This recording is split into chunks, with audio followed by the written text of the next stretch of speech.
दोस्तों नमस्कार, मैं सौरभ गोस्वामी। ललितपुर डीएम अक्षय त्रिपाठी और ललितपुर एसपी मोहम्मद मुश्ताक को लगभग 1 साल से अधिक का समय हो चुका है।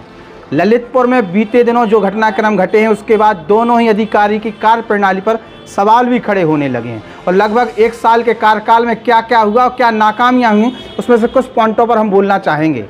सबसे पहले खनन को, ललितपुर में जिस प्रकार से चौतरफा खनन किया जा रहा है लाल मुरम का, उसको लेकर ललितपुर डीएम प्रभावी कार्रवाई नहीं कर पाए, ना ही ललितपुर एसपी मोहम्मद मुश्ताक प्रभावी कार्रवाई कर पाए।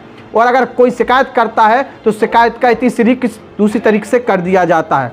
खनन से जुड़े हुए व्यापारी कह लीजिए, खनन माफिया कह लीजिए, दिन दूनी रात चौगनी तरक्की कर रहे हैं।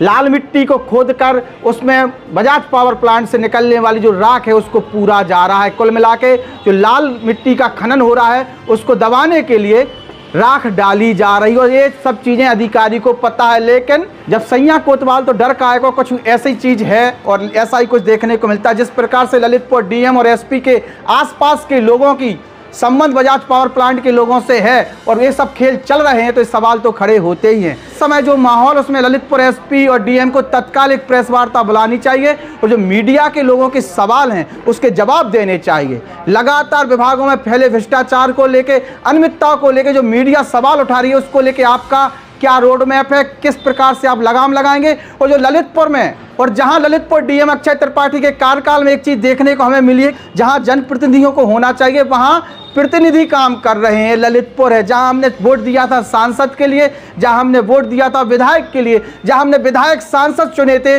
और भी तमाम पदों पर जो सुशोभित हैं जनप्रतिनिधि उन्हें चुने थे कि उनके प्रभारी ललितपुर को मिले हैं। अब ऐसे में फिर भ्रष्टाचार तो कहीं ना कहीं बढ़ेगा ही। जहाँ जो डायरेक्ट जिन्हें चुना गया है वो अपनी अकाउंटेबिलिटी नहीं समझेंगे और जिन्हें हम नियुक्त कर देंगे या जो उनके नाम की दुकान चला रहे हैं वो फिर क्या करेंगे वो आप ही समझ सकते हो। ललितपुर डीएम और एसपी दोनों बहुत सारी चीज़ों पर कार्रवाई करने में नाकाम और 1 साल के कार्यकाल में ना तो ये अवैध शराब के धंधे को रोक पाए, 1 साल के कार्यकाल में ना ये लोग अवैध खनन को रोक पाए, 1 साल के कार्यकाल में जिस प्रकार से स्वास्थ्य व्यवस्था बिगड़ी है वहाँ भ्रष्टाचार बढ़ा है उसको नहीं रोक पाए, ना ही बड़ी कार्रवाई किसी विभागीय अध्यक्ष पर भ्रष्टाचार को लेकर कर पाए हैं। ललितपुर डीएम ने कुछ काम किए जिससे उसकी वाई हो रही है, लेकिन उसी वाई के बीच में बहुत सारी अनियमितताएं हुई हैं, उस पर लगाम नहीं लगा पाए हैं। इसलिए हम बार बार कह रहे हैं कि ललितपुर में जिस प्रकार से अनियमितताएं बढ़ी हैं, जिस प्रकार से लोगों की मौत सस्ती हो गई है और जिस प्रकार से उस पर पर्दा डाला जा रहा है, खुलेआम बड़े बड़े लोग खेल कर रहे हैं, उसको लेकर ललितपुर डीएम एसपी को तत्काल प्रेस वार्ता बुलानी चाहिए क्योंकि जो सवाल है उनके जवाब देने चाहिए।